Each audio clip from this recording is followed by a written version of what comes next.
I never thought I'd be the one to betray my husband, Mark. 12 years of marriage, a son, a condo in Seattle. It was a stable life, if not passionate. Mark, a quiet software engineer, was dependable but distant, his late nights at the office leaving me lonely. That's when I met Ethan, a charismatic barista at my favorite coffee shop, the Brew Haven. At 32, he was younger, vibrant, everything Mark wasn't.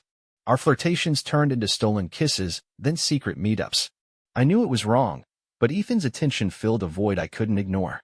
We'd meet every Thursday at the Evergreen Lodge, a discreet motel on the city's edge, our affair a dangerous thrill. I hid it well, or so I thought. I'd tell Mark I was at book club, my excuses polished, my phone on silent.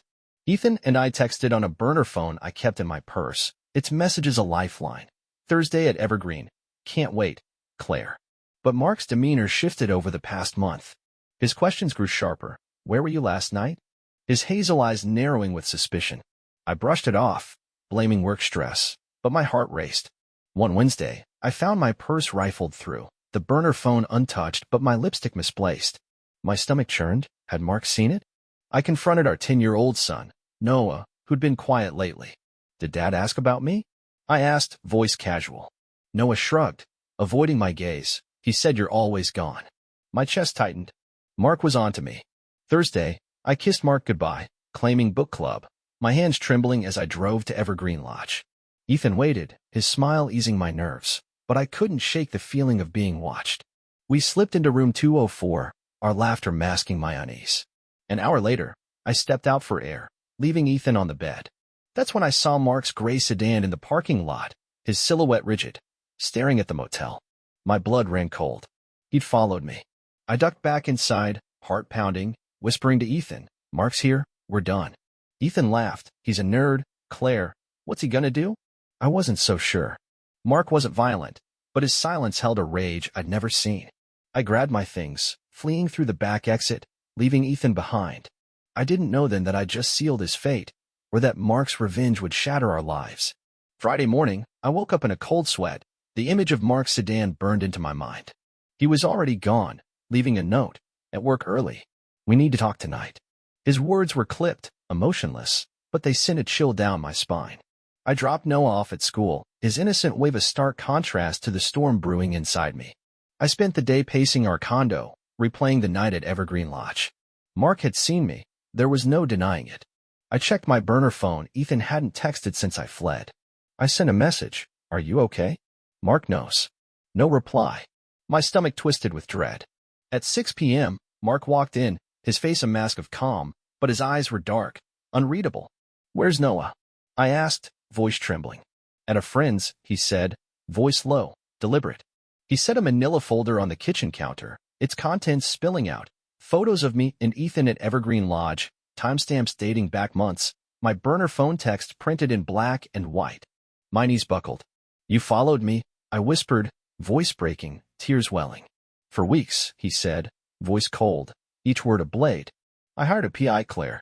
I know everything, every lie, every Thursday, every kiss with Ethan. I sank into a chair, sobbing, the weight of my betrayal crushing me. Mark, I'm sorry, I was lonely, I didn't mean lonely. He snapped, slamming the folder shut, his calm shattering. You threw us away for him. Noah's suffering, and you didn't care. I cried harder. I'll end it. I swear. I'll fix this. He laughed, a bitter, hollow sound that echoed through the condo.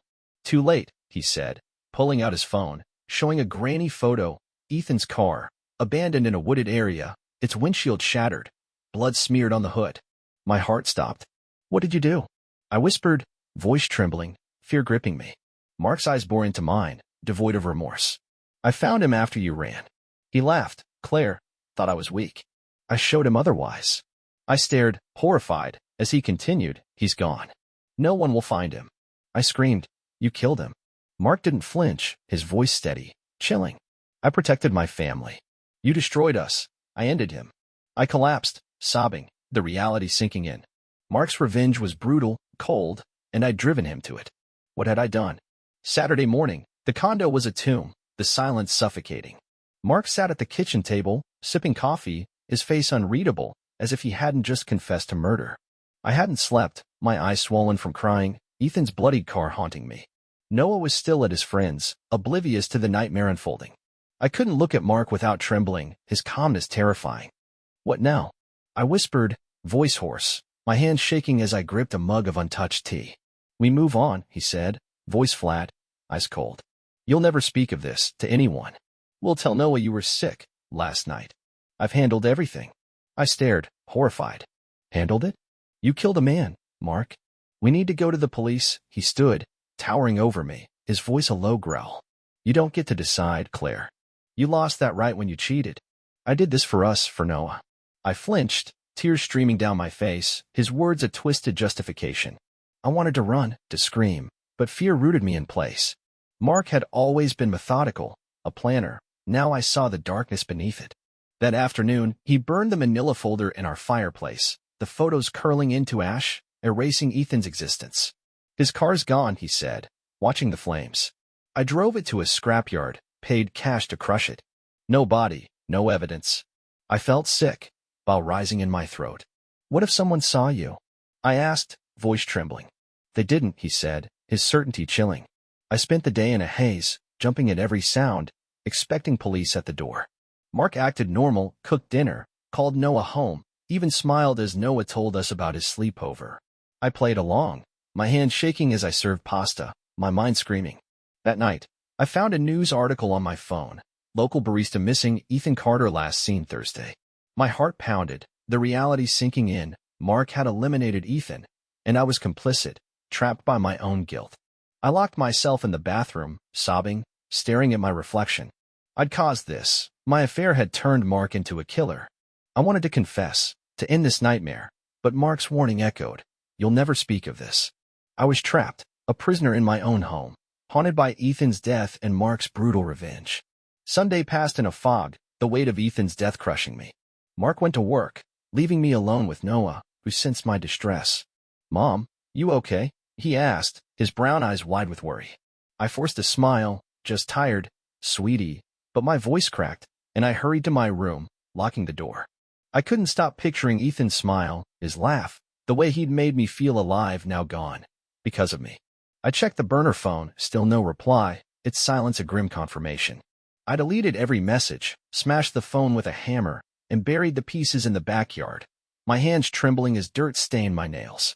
Mark returned at 6 p.m., his demeanor unchanged, as if he hadn't committed murder. Noah's doing homework, he said, voice calm, setting a grocery bag on the counter. I bought your favorite wine. Thought we could talk. I stared, incredulous, his normalcy terrifying. Talk? I whispered, voice shaking. You killed Ethan, Mark. How can we just talk? He sighed, pouring 2 glasses of wine, his movements deliberate. Because we have to, Claire. For Noah. You made your choice. I made mine. I took the glass, my hands trembling, the wine bitter on my tongue. I can't live like this, I said, tears welling. I see his blood everywhere. I hear his laugh. I'm drowning in guilt. Mark's eyes darkened, his voice low. You should feel guilty. You broke us. But you'll learn to live with it. I have.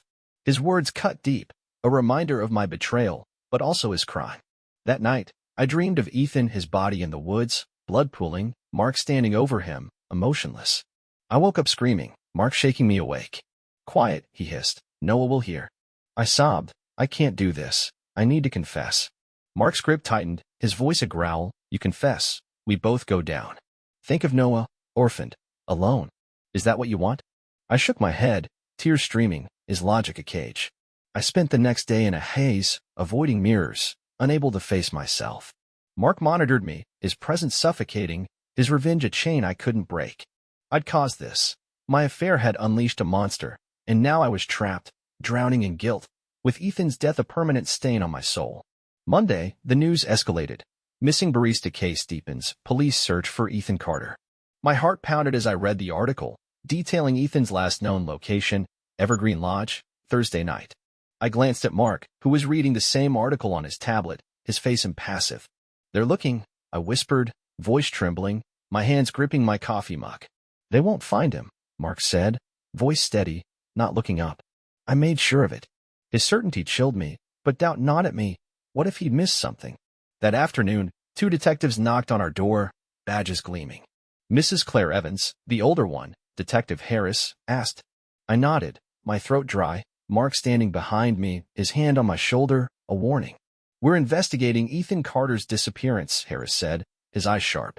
"He worked at the Brew Haven, your regular coffee shop." "Seen him lately?" My heart raced, Mark's grip tightening. I know him from the shop," I stammered, voice shaking. "But I haven't seen him recently." Mark interjected, voice smooth. "She's been busy with book club? Thursdays, right, Claire?" I nodded, forcing a smile, my stomach churning. The detectives exchanged a glance, unconvinced, but left after taking our statements. As the door closed, I collapsed against the wall, sobbing. "They know, Mark. They'll find out." He knelt beside me, his voice cold. "They won't." I was careful, gloves, no witnesses, cars gone. I stared, horrified, his precision terrifying. "What if they dig deeper?" I asked, voice trembling. "They'll find my texts, my visits. You deleted them," he snapped, standing, his patience thinning. "Stick to the story, Claire." "We're fine." But I wasn't fine. That night, I overheard Mark on the phone, his voice low. "It's handled, no trace. Keep the scrapyard quiet." My blood ran cold. He'd planned every detail, a cold-blooded execution. I wanted to run, to confess, but Noah's laughter from the living room stopped me. Mark's warning echoed. Think of Noah. I was trapped, the investigation closing in, my guilt a noose tightening around my neck. Ethan's death was my fault, and Mark's brutal revenge had made me a prisoner in my own life, haunted by the man I'd loved and the husband I'd underestimated. A week after Ethan's disappearance, the investigation intensified. Flyers with his face, missing. Ethan Carter, 32, plastered Seattle, his boyish smile haunting me at every turn.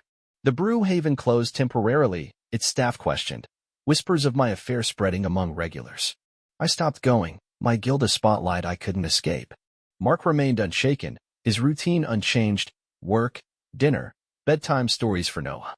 But I saw the cracks, his jaw clenched when the news mentioned Ethan, his hands gripping the steering wheel too tightly. "They're still looking," I said one night, voice trembling, as we watched the evening news. "They'll stop eventually," Mark replied, voice flat, his eyes on the screen. "No body, no case." His certainty chilled me, but I wasn't so sure.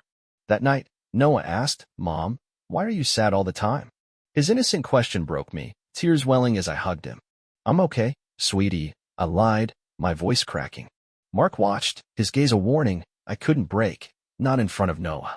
Friday, Detective Harris returned, alone this time, his notepad in hand. "We found security footage from Evergreen Lodge," he said, eyes sharp, studying my reaction. "A woman matching your description was seen Thursday night with Ethan." My heart stopped, my hands trembling. Mark stepped forward, voice calm. "She was at book club. Must be a mistake." Harris raised an eyebrow, unconvinced. "We'll need to verify that. Mind if we speak to your book club friends?" I nodded, panicked, knowing my alibi wouldn't hold. After Harris left, Mark turned to me, his voice a growl. "You said you were careful. How did they get footage?" I sobbed. "I didn't know about cameras. I thought." "You thought wrong," he snapped, pacing, his calm fracturing. "If they dig deeper, they'll find your burner phone records, your lies." I cried harder. "I deleted everything. I smashed it." He stopped, staring, his eyes cold. "You'd better hope that's enough." That night, I dreamed of Ethan's body, buried in the woods, Mark's hands stained with blood. I woke up gasping, Mark asleep beside me, his breathing steady.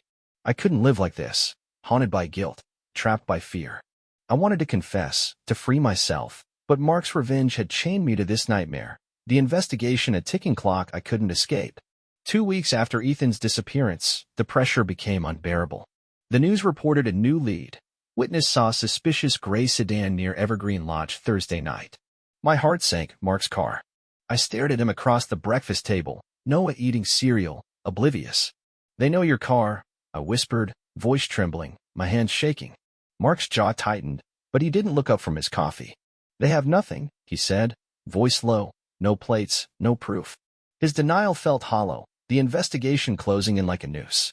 That afternoon, I met my best friend, Lisa, at a park, desperate for advice.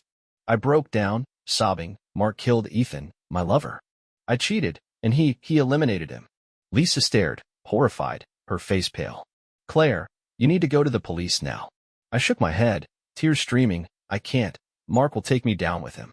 Noah will lose us both." Lisa hugged me, whispering, "You can't live like this. You're not safe with him." Her words echoed my fears, But I was paralyzed, trapped by guilt and Mark's control. That night, Mark noticed my red eyes, his voice sharp. "Who'd you talk to?" I froze, stammering. "No one. Just stressed." He grabbed my arm, his grip bruising. "Don't lie to me, Claire. If you talk, we're done. Noah's done." I sobbed. "I didn't, I swear." He let go, his eyes cold. "Keep it that way." The next day, Detective Harris called, asking me to come to the station.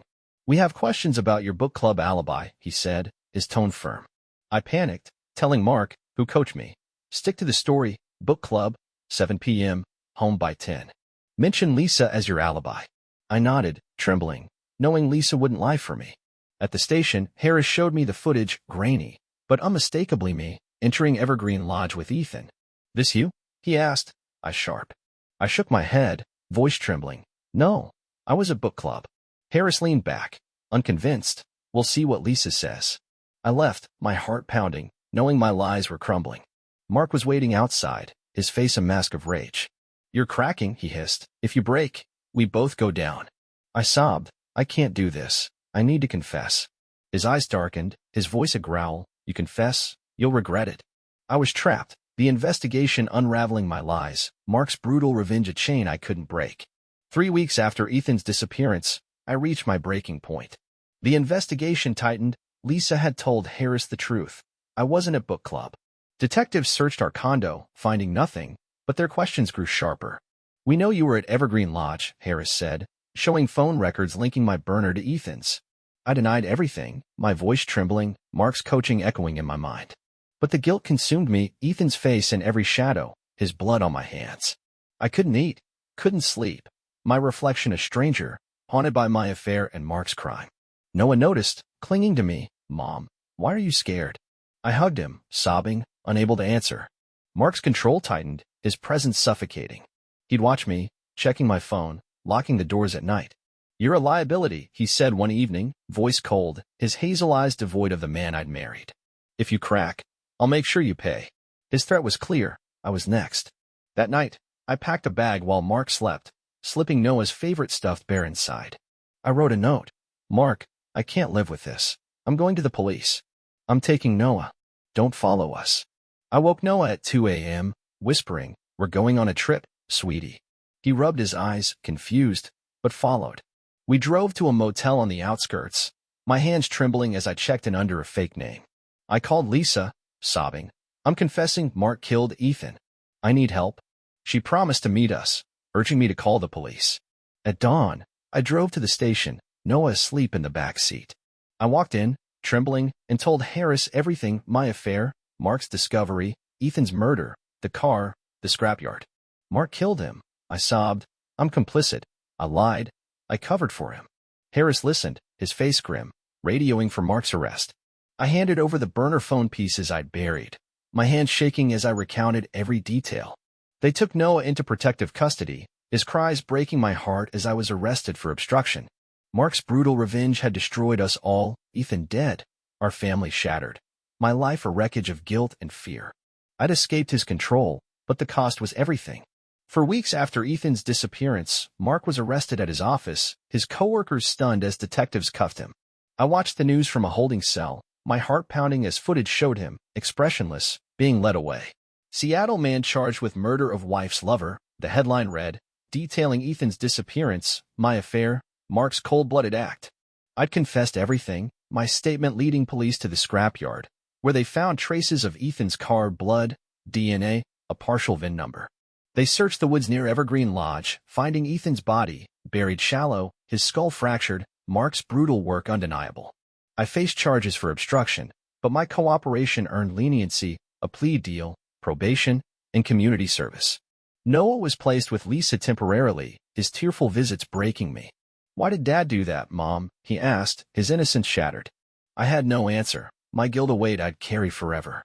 Mark's trial began, the courtroom packed, his defense claiming temporary insanity. He snapped after her affair. But my testimony, his planning, the scrapyard, his threats, painted a different picture. "He was calculated," I said, voice trembling, tears streaming. "He eliminated Ethan to punish me." The jury convicted him of first-degree murder, sentencing him to life without parole. I sobbed as the gavel fell, relief and grief warring inside me. Mark's revenge had cost him everything: his freedom, his son, his life. I was free of him, but not of the guilt. The news branded me the cheating wife who sparked a murder, my affair a public stain.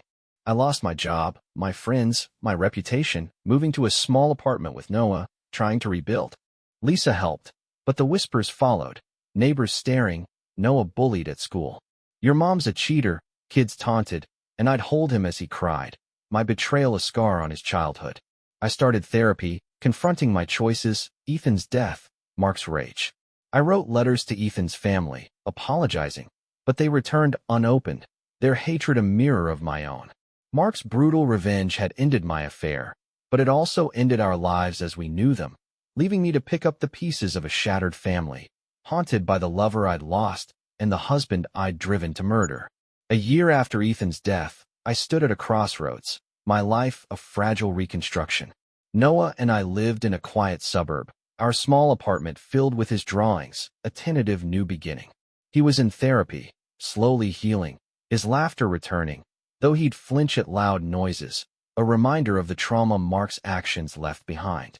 I worked a low-profile job at a library, my face no longer on the news, but the whispers lingered. That's the woman whose husband killed her lover. I'd duck my head, shame a constant companion, my affair a stain I couldn't erase. Mark was in prison, his appeals denied, his letters to me filled with rage. You destroyed us, Claire. I did it for Noah. I burned them, refusing to let his words pull me back into that darkness. I visited Ethan's grave once, leaving flowers, whispering, I'm sorry, I never wanted this. The wind was my only answer, his absence a permanent ache. Noah asked about Mark. Will I see Dad again? I held him, tears falling. Maybe someday, sweetie, but we're okay now. I wasn't sure I believed it, but I had to try, for him. Therapy helped, peeling back layers of guilt, forcing me to face my choices. I'd cheated, seeking love in the wrong place, and it cost Ethan his life, Mark his freedom, Noah his childhood. I joined a support group for betrayal survivors, sharing my story, finding solace in others' forgiveness. One night, I dreamed of Ethan, smiling, alive, forgiving me. I woke up crying, a flicker of hope in the darkness. I started a blog, After the Affair, a journey of guilt and healing, anonymously sharing my story, helping others navigate infidelity's fallout. Noah and I grew closer, baking cookies, watching movies, rebuilding trust. Lisa remained a rock, her friendship a lifeline. I'd never forget Ethan's death, Mark's brutal revenge, the wreckage of my choices, but I could rebuild, for Noah, for myself. Could I forgive myself? Perhaps, in time. I'd lost everything, my marriage, my lover, my innocence, but I'd gained a hard-earned strength, a fragile recovery born from the ashes of Mark's cold-blooded act. Noah hugged me one evening, whispering, I love you, Mom. I smiled, tears falling, knowing I'd survive, one day at a time, my life forever marked by a story of brutal revenge.